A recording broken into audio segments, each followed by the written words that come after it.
76वें पन्ना प्रमुख सम्मेलन में सम्मिलित हुए श्री ओम प्रकाश धनखड़ जी। तस्वीरों में आप देख सकते हैं समस्त बीजेपी के कार्यकर्ता और ओम प्रकाश धनखड़ जी बैठे हुए जरूर नजर आ रहे हैं। और क्या कुछ वो इस सम्मेलन को लेकर कहना चाहते हैं, एक बार हम इनसे बात भी कर लेंगे। लेकिन जब तक के लिए आप इस वीडियो को ज़्यादा से ज़्यादा शेयर जरूर कर दें। 76वें पन्ना प्रमुख सम्मेलन के लिए यहाँ उपस्थित हुआ हूँ। अभी उस कार्यक्रम में जा रहा हूँ। 90 में से 76 पन्ना प्रमुख सम्मेलन, भारतीय जनता पार्टी का दायित्व जब मुझे दिया गया तो मैंने रोहतक में ये घोषणा की थी कि मैं इसको एक नए लेवल पर ले जाऊँगा। गुजरात की तरह से, अन्य राज्यों की तरह से जहाँ संगठन का काम बहुत बढ़िया है, और मैं इस बात के आनंद से सरोबार हूँ कि आज 76वें पन्ना प्रमुख सम्मेलन का हिस्सा बनने के लिए आया हूँ। हम उस काम को करने में कामयाब हुए हैं और इसके लिए मैं मेरे सभी प्रदेश पदाधिकारी, प्रभारी, जिला अध्यक्ष, मंडल अध्यक्ष, शक्ति केंद्र के प्रमुख, सह प्रमुख, बूथ के त्रिदेव, सबका अभिनंदन करना चाहता हूँ। उन्होंने मेरे साथ परिश्रम की पराकाष्ठा की है। ये कोई साधारण काम नहीं था। इस असाधारण काम को उन्होंने घटित करके दिखाया है। और ये कार्यकर्ता सब पार्टी के पोर्टल पर हैं। ये कार्यकर्ता सब पार्टी से जुड़े हुए हैं, वेरीफाइड हैं। इतना बड़ा संगठन खड़ा करने में हम कामयाब हुए इन वर्षों में, जबकि शुरुआती समय बहुत चुनौतीपूर्ण था। कोरोना था, एजिटेशंस थे, उसके बावजूद भी कार्यकर्ताओं ने परिश्रम की पराकाष्ठा की। मैं एक बात कहता था, give your best, take others best, और मुझे कार्यकर्ताओं ने अपना सर्वश्रेष्ठ दिया। इसलिए हृदय की गहराइयों से मैं उन सब का आभारी हूँ। आज मुझे इस बात की खुशी है, पहले भी ऐसी खुशी मिलती रही है। हमने हरियाणा में ग्राम गौरव पट लगाए थे। प्रधानमंत्री जी ने उस विषय को पूरे देशव्यापी शिलापट, शिलाफलकम लगाकर आगे बढ़ाया। हमने हरियाणा में एक संगठन बनाया था, गर्वित ग्रामीण विकास के लिए तरुण। मुझे आज आनंद हुआ मन की बात सुनते हुए, माननीय प्रधानमंत्री जी ने माई भारत, मेरा युवा भारत करके एक संगठन आज लॉन्च किया है, देशव्यापी लॉन्च किया है। ऐसे विषयों से बहुत आनंद होता है कि जब कोई पहल होती है और वो पहल जब देशव्यापी होती है, प्रधानमंत्री जी के माध्यम से होती है। मैं दिल की गहराइयों से उनका आभार व्यक्त करता हूं कि उन्होंने इस विषय को जो है एक छोटे राज्य में, एक छोटे स्तर पर था, उसको देशव्यापी और बड़ा करने का काम किया है। तो उनका मैं अभिनंदन करता हूँ। हरियाणा जाट बाहुल्य माना जाता है। हरियाणा जाट बाहुल्य माना जाता है। जाटों की अनदेखी करके क्या कोई भी सरकार बना सकता है हरियाणा में? सर देखिए, भारतीय जनता पार्टी की राजनीति वो जातिवाद पर नहीं चलती है।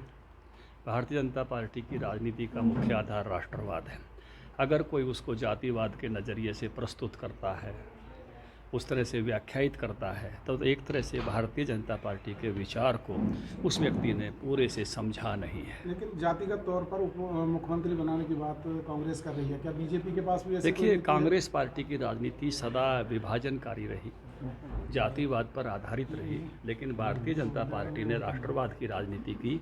और भारतीय जनता पार्टी की राजनीति में अगर कोई जातिवाद की बात करता है तो मैं फिर से दोहराता हूँ, उसने भारतीय जनता पार्टी के विचार को अभी पूरी तरह से समझा नहीं है, जाना नहीं है, उसके हृदय में अभी पूरा उतरा नहीं है। अच्छा, पन्ना प्रमुख जैसी एक बड़ी सौगात आपने पार्टी को दी, उसके बदले ये सिला ठीक नहीं है। उदय भान जो कांग्रेस के स्टेट प्रेसिडेंट हैं, वो कह रहे हैं कि सेक्रेटरी तो बहुत सारे हैं, उसकी कोई पहचान नहीं होती। देखिए, राजनीति और जीवन ये सांप सीढ़ी के खेल की तरह से है। कभी कभी आपको सीढ़ियाँ मिलती हैं और कभी कभी उतार भी मिलते हैं, लेकिन दोनों में मज़े लेकर चलना वो आपका आनंद है। लेकिन सेक्रेटरी का पद जो है वो राष्ट्रीय स्तर पर होता है, अध्यक्षों का पद जो है प्रदेश स्तर पर होता है। मैं आभारी हूँ। मुझे वेंकैया जी ने जो है अपनी टीम में, जब अटल जी प्रधानमंत्री थे तब मैं पार्टी का नेशनल सेक्रेटरी था। फिर से ऐसे ही पल जब मोदी जी प्रधानमंत्री हैं, मैं पार्टी के सेक्रेटरीज की लिस्ट में मुझे शामिल किया गया है। वो वो अटल जी की कविता जो है, करते हुए पथ पर लगातार बढ़ते जाना है और उस पर अपना सर्वश्रेष्ठ देते हुए आगे बढ़ते जाना है। तो इसलिए हमेशा हम कार्यकर्ता इस भाव से काम करते हैं। जैसे मैंने प्रारंभ में एक वाक्य कहा, give your best in every test. नहीं, सेक्रेटरी पद उतार मानते हैं आप? नहीं, मैंने तो नहीं कहा। राष्ट्रीय स्तर पर मैंने राष्ट्रीय, वो तो हैं जिंदगी का उतार चढ़ाव। मैंने एक वाक्य कहा, उतार चढ़ाव जिंदगी का हिस्सा है, उतार चढ़ाव राजनीति का भी हिस्सा है। अच्छा, कई सारी इसलिए वो हमेशा रहेंगे ही रहेंगे। लेकिन जो है, मैंने कहा कि एक समय था मेरे पास राष्ट्रीय सचिव, बहुत युवा अवस्था में भी मैं था। वेंकैया जी की टीम में नेशनल सेक्रेटरी था। आज फिर से देश के प्रधानमंत्री उस समय अटल बिहारी वाजपेयी जी थे। आज भी मैं फिर से मुझे वो दायित्व दिया गया है, तो निश्चित रूप से मैं जो है आभारी हूँ। अच्छा, बहुत सारी चर्चाएं हैं कि एक ये है कि मनोहर लाल खट्टर से आपके मतभेद रहे, वैचारिक मतभेद रहे, उसके चलते हटाया गया। दूसरा एक ये भी चर्चा है कि जाट आप बिरादरी को कम्युनिकेट करते हैं लेकिन उनसे कनेक्शन नहीं बिठा पाए, एक ये वजह ऐसा है कि लोकतंत्र में अगर मतभेद नहीं रहेंगे तो लोकतंत्र का सौंदर्य खत्म हो जाएगा। तो ये आपकी राय, आपके मत हमेशा अलग अलग होने ही चाहिए, मनभेद नहीं होने चाहिए।